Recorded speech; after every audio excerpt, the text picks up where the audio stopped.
moving on to an actual study on isometric training. And what is isometric training, Philip?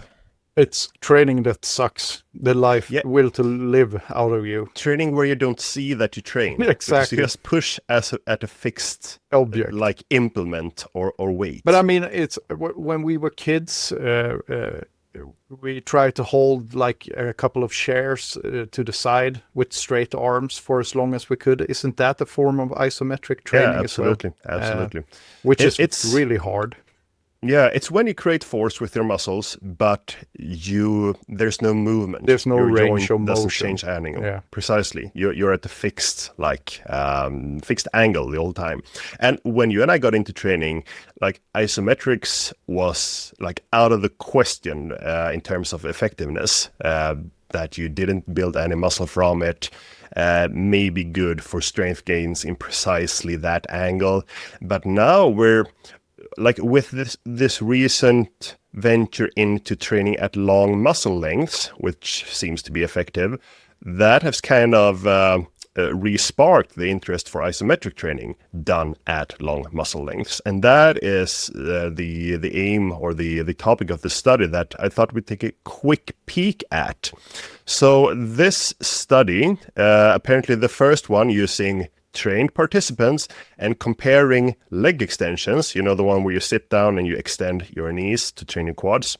One leg trained traditional leg extensions with a long range of motion, so extending the knee and then bending it again, and going 125 degrees, so basically as far backward as possible. Many of these older machines, they only have like 90 degrees range of motion. So yeah, good machine. And the other leg, so every participant trained traditional with one leg, and the other leg also did leg extensions, but isometric and in that most flexed or bent position. So basically the starting position of a leg extension where your knee is really, really far bent back, 120 degrees. And they just, fixed the machine there and pushed as hard against it as they could. And they matched this with time under tension. Yeah. So the traditional training leg did a set that took 30 seconds. So say like 10 repetitions or something to failure. And then they matched that time with the other leg. So they did an isometric contraction for 30 seconds. That isn't really matched for time under tension, because say that you do a 3-second repetition in the leg extension, you only tense really hard for some portions of that. That's true. Just throw this study out. It sucks.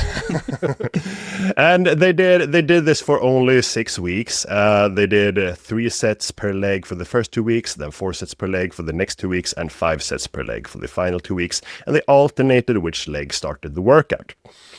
And then they measured the muscle thickness with ultrasound on 3 different places along the front of the quadriceps and 3 different places along the outside of the quadriceps, because they wanted to see, does this training at long muscle lengths promote more growth in one part of the quad than the other.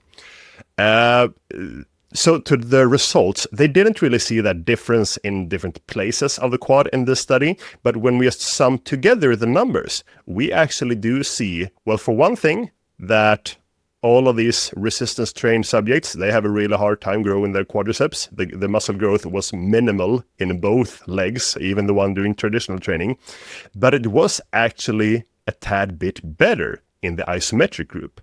So if we look at the traditional group and the front of the quadriceps, their thickness grew 1% after 6 weeks of training twice per week. I don't think I said that. But in the isometric group, the quad thickness grew by 3%. So, I mean, that's almost not bad anymore. 6 weeks in a trained participant. and it was a in-subject study design. So, yeah. So they got slightly better gains in one of their legs.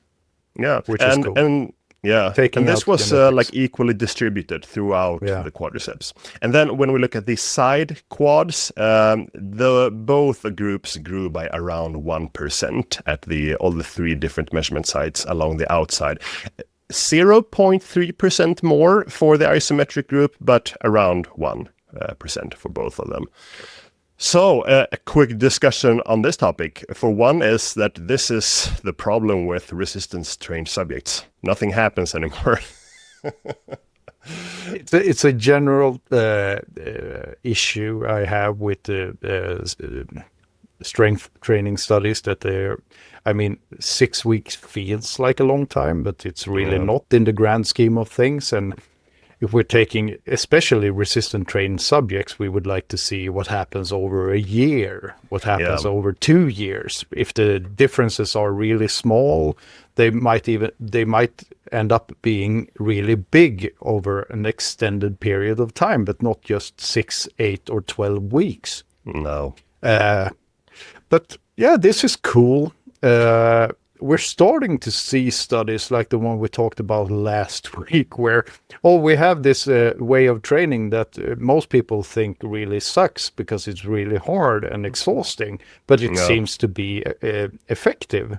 Yeah, and my follow-up question is, but what did the participants think about this way of training? If you had asked them, would you rather do traditional leg extensions for the next year or do the isometrics for the next year?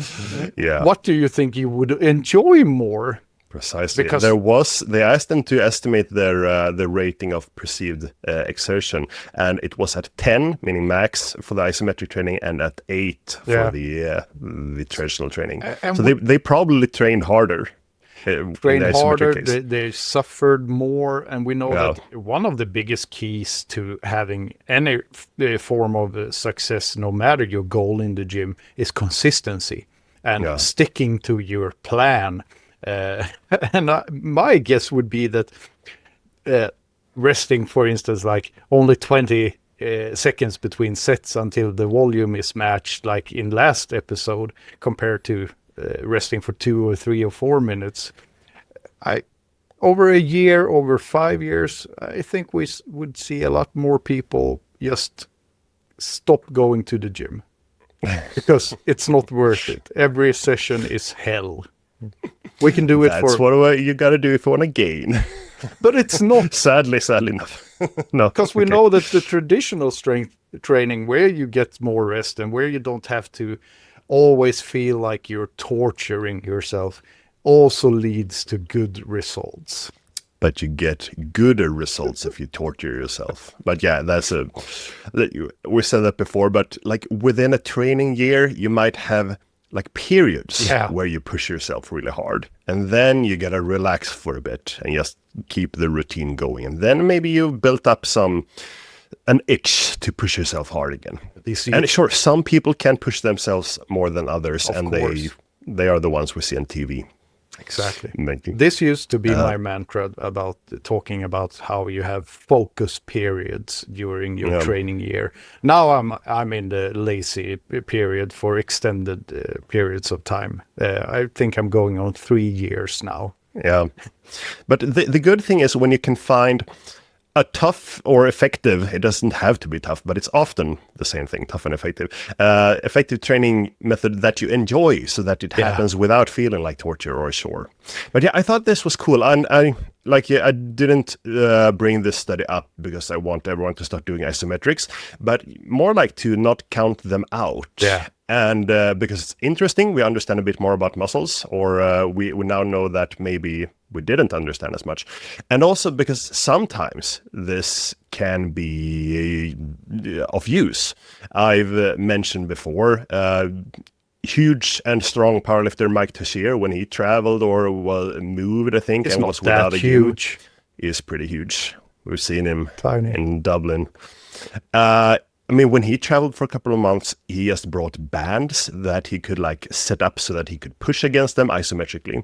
Yeah. One of the problems he discovered was, how do you know if you're progressing, or how do you know if you're pushing yourself hard? So after a while, he started using, one of those baggage scales with a hook on it to see like how hard he pulled. But then you're going to need a really strong one if you can deadlift 400 kilos. So...